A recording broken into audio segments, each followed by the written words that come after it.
நான் CM ஆனேன்னா first போடுற order என்னன்னு பாத்தீங்கன்னா, எல்லா மினிஸ்டரோட குழந்தைங்களை வந்து கவர்மெண்ட் ஸ்கூல்ல தான் படிக்கணும் அப்படின்னு சொல்லிட்டு என்னோட ஃபர்ஸ்ட் ஆர்டரே அதான் போடுவேன்.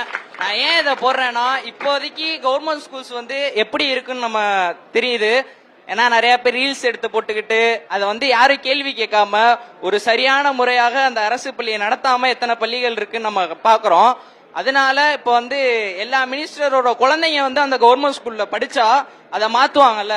அதை மாத்தனா கல்வி முறை மாறும்ல. ஒருத்தனுக்கு கல்வி எளிதா கிடைச்சிருச்சுன்னு சொன்னாலே அவன் வந்து கேள்வி கேட்க ஸ்டார்ட் பண்ணிடுவான். ஒருத்தன் கேள்வி கேட்க ஆரம்பிச்சிட்டானா அது வந்து அரசியல் தலைவர்களுக்கு ஒரு மிகப்பெரிய ஒரு பயம் உருவாகிடும். அருமையா சொன்னீங்க.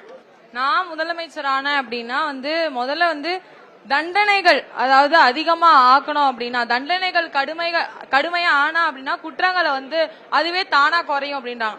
சோ இப்போ ஒரு பொண்ணை ரேப் பண்றவனா இருக்கட்டும், எதாவனா இருக்கட்டும், ஃப்ரீயா